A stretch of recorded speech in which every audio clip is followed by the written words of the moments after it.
नमस्कार, आप देख रहे हैं न्यूज मंच और मैं हूं विशाल वैभव। अभी हमारे साथ बात करने के लिए बच्चू प्रसाद वीरू हैं, जो कि हमेशा वंचितों के हक में जो है आवाज़ अपनी बुलंद करते रहते हैं। समय समय पर जो है जो भी वंचित हैं, जो भी जिन्हें हक नहीं मिल पाता है, उसके लिए लगातार जो है ये आंदोलनरत रहते हैं।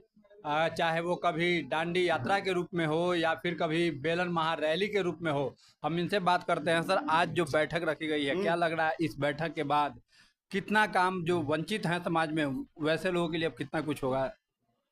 देखिए, मतलब कि आज हम लोग जो बैठक प्रदेश के बुद्धिजीवी समाज के जो लोग हैं, हमारे अति पिछड़ा पसमानदा और दलित समाज के, उन लोगों के साथ हम लोग आज बैठक कर रहे थे कि राजनीतिक हिस्सेदारी हम लोगों का जो है वो ठगा जा रहा है, लूटा जा रहा है, छीना जा रहा है।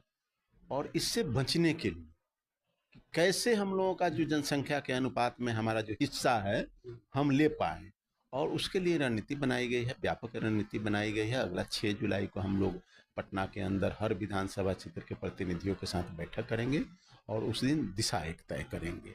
और ये जो कार्यक्रम हम लोगों का है ये अनवरत चलता रहेगा जब तक विधानसभा चुनाव है। और विधानसभा चुनाव के बाद भी अलग हट के थोड़ा सा देखिए तो जिस तरह से सरकार के द्वारा, सरकार के लोगों के द्वारा हमारे अति पिछड़ा पसमानदा और दलित समाज के साथ जुल्म होता है, अत्याचार होता है, हकमारी होता है, शोषण किया जाता है, झूठे मुकदमे में हमारे लोगों को फंसाया जाता है।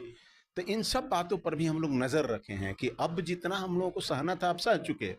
अब ये पूरा बिहार के दलित, अति पिछड़ा और पसमानदा एक मंच पर आने जा रहा है और अपने हकमारी के खिलाफ, अपने साथ हो रहे शोषण के खिलाफ, अपने अपने साथ हो रहे जुल्म के खिलाफ अब यह संगठन लड़ने का काम करेगा। उसके लिए यह बैठक हम लोग बुलाए हुए थे।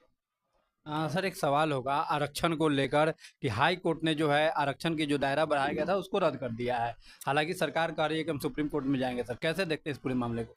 सुप्रीम कोर्ट में सरकार को जाना चाहिए और हाई कोर्ट ने सरासर गलत किया गया है। हाई कोर्ट के द्वारा, माननीय हाई कोर्ट को ऐसा नहीं करना चाहिए। बाकी प्रदेशों में भी आरक्षण का जो शेड्यूल है उसको देखा जाना चाहिए और उस पर हम लोगों का जो हक बनता था उसको माननीय कोर्ट के द्वारा जो रिजेक्ट किया गया है वो सही नहीं है। इसके खिलाफ हम लोग आंदोलन में जा सकते हैं।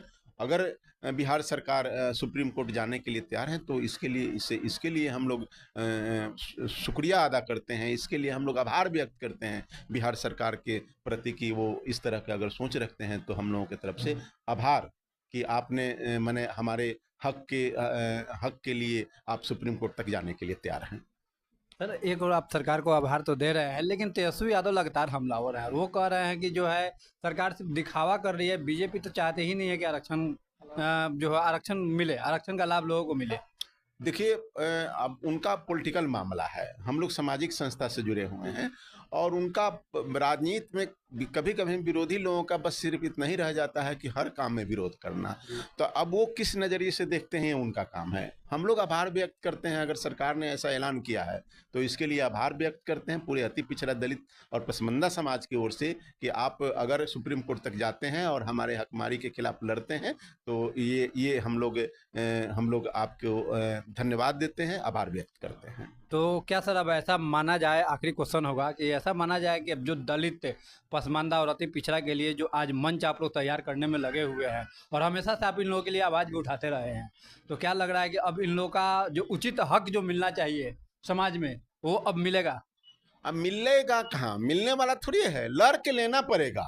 अब यह समाज इतना दिन के बाद अब ये समाज इस बात के लिए तैयार हो गया है कि हमारा अधिकार आज तक छीना गया, लूटा गया, लिया गया।